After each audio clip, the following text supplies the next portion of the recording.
I always say that, don't I? But I do. I adore these products. Now, we're thinking of festive makes. Okay, Christmas is fast approaching. I know we're still, we're a long way off, but you know what? Once the kids go back to school, it's with you. It is. The things start appearing in the shops.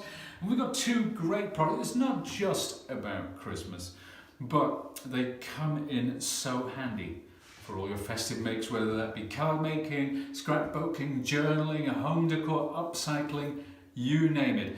I'm talking about Sizzix Crystal Paste and Crystal Glaze, and they come in these lovely pots, 100ml or 3.3 fluid ounces. Now, you probably want to know what's the difference, so I'm going to get to that straight away.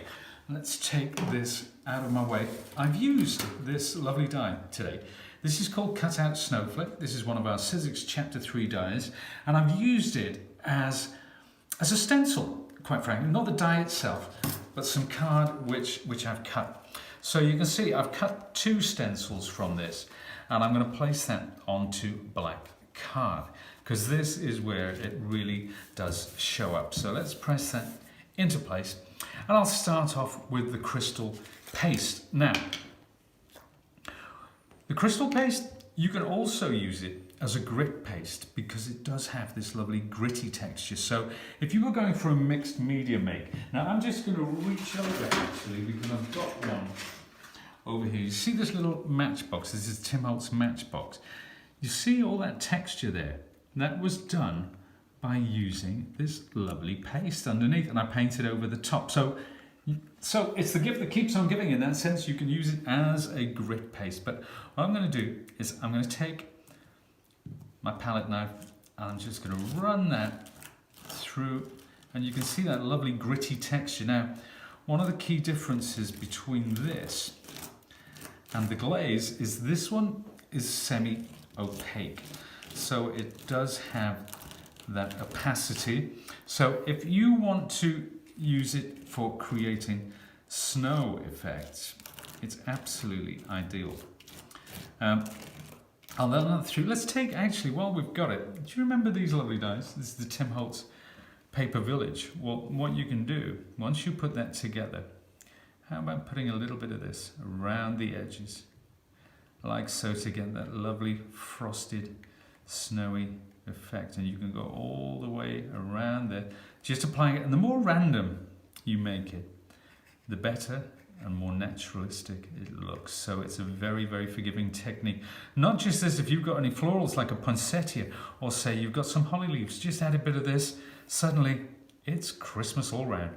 So let's take a paper towel and wipe that off. So that is the crystal paste. Now for the crystal glaze. It has the same kind of iridescence. So you've got that lovely glittery effect. It may look semi-opaque or slightly milky at the moment, but when it dries absolutely clear. You can see how smoothly, how cleanly that goes there through that gorgeous stencil. And we'll get a bit more there, just over the top. So we'll get that absolutely clean and smooth. And let me clean off my palette knife. Before we place on the top, these are actually really handy. They give you a really good seal, so if you go back to it 6 months later, it's still good to go. Now, let's take away, because obviously I've gone on top of the black card, let's take away this stencil. And you'll see exactly what I mean about the differences between the two. So this is the grit paste, and the crystal paste, and this is the crystal glaze. Now, as I say, this is slightly milky at the moment. So let's have a look at some examples of what happens when that dries. Now, this is the crystal glaze, and look at this one. I love this one. Let's put it, actually, if Josh goes back a bit, I'll put it against the white so you can see that coming through. So that's using the same stencil over acetate.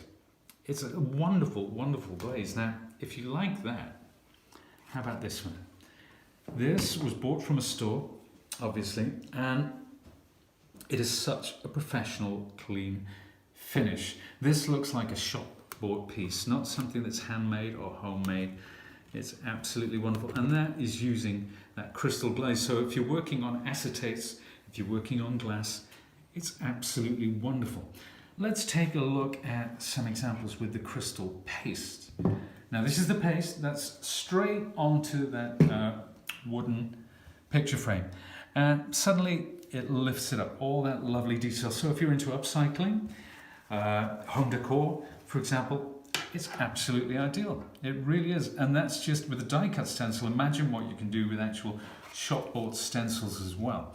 Now, how about this? This is one of our chapter 3 dies, this lovely Christmas tree. But you can see if I move that around, what I've done over the top of the white, which is obviously the snow, I've applied some of that paste. Now, not only does it give you that lovely iridescence, but it also gives you dimension. So it really does look like new fallen snow. Gorgeous, gorgeous product. Now, there are a couple more things that I want to explain. And we'll go back to the crystal glaze, because if you take the crystal glaze and you apply it, say, with a sponge or something like that, to cardstock, whatever you apply it to, it gives you almost like a glitter card. Can you see that shining in the light there? Now this is the plain cardstock alongside. These are all Sizzix cardstock from our Colour Story range. You can see the difference that it makes to those giving, but the colour still comes through. How about this one? Now this is on some of our opulent cardstock. We've got rose gold, we've got gold, we've got silver here, and this is just on acetate. So if you want to apply it to a glass, or if you want to create a mask, say with holly leaves on the glass, apply this with a sponge and then peel away those holly leaves. So it's stenciling, it's masking, and it's stenciling as well. But wow, doesn't that give a lovely finish just to cardstock? Now, one other thing. Well, I say one other thing, probably be half a dozen more other things knowing me. Let's take some of our lovely crystal glaze. And this works with crystal paste as well. So we'll put a little bit there and a little bit there, like so, because it's a glaze and it's tintable. So if you have sort of water-based inks or sprays, what I've got here, I've got some dilutions, ink spray, and some Tim Holtz Distress Berry. So let's just add a little bit of pigment in it. All this is pretty much is ink. So if you've got any kinds of ink, water-based ink, they're going to work with these. Let's take some of that. How does that all go together? Well, let's have a look. So by blending that, getting all of that lovely, see already, even though it's on top of this craft mat, you can see how quickly, how cleanly that's tintable. But when you put it over white, oh my word.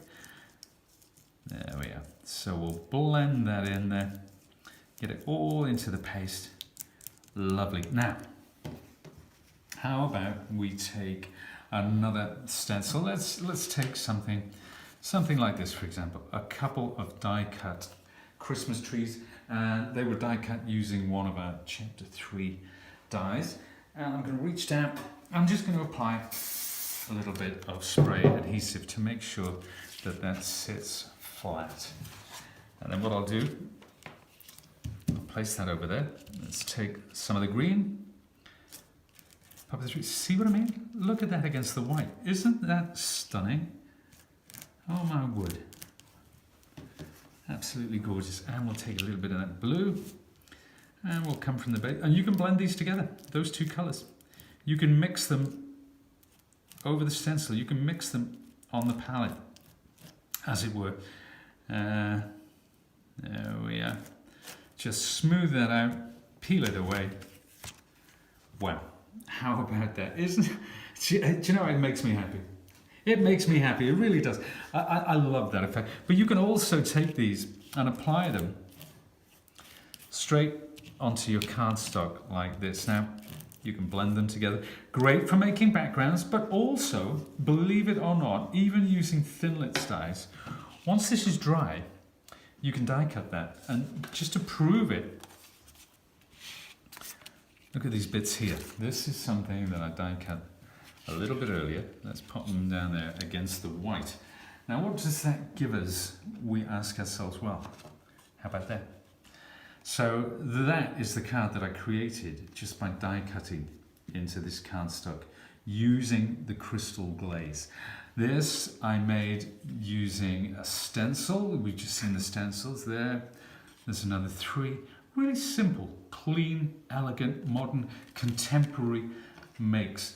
How about that lovely background? So you can see we cut the background and we use the other snowflake which comes with the Cutout Snowflake set. So whether you're stenciling, whether you're masking, whether you're just creating backgrounds, it's entirely up to you. This is one that I haven't turned into a card front yet, but I guess I will at some stage. And you can see again, I blended that Crystal Glaze through my die cut stencil to create that. Then one more, check this out. This is just using opulent cardstock, but you can see it's slightly textured, and it's textured because after die cutting it, I then dabbed on some of that Crystal Glaze with a sponge there. Isn't that cool? Right, let's pull those to one side because last thing I want to show you. Now you know how I coloured that Crystal Glaze? This is how it looks. So it's slightly, it's not completely opaque. You can see the white card coming underneath. So if you spread it thinly, it's going to be a lighter colour. This, my friends, is the Crystal Paste. So you can tint the Crystal Paste as well as the Crystal Glaze. So these two products, they're hugely versatile. As I said, perfect for any festive makes, but indeed all year round. Just a very, very good product, a great addition to our Sizzix Effectz range. And that pretty much is that. I say that is that, but in all honesty, I've had so much fun playing with these products. We could be going on all day. There are so many ideas yet to be explored with the Crystal Paste and the Crystal Glaze. And if you do want to know more, if you want to find out about this product, go to sizzix.co.uk, or if you're in the US, go to sizzix.com. Thank you very much for watching, and I'll see you again soon.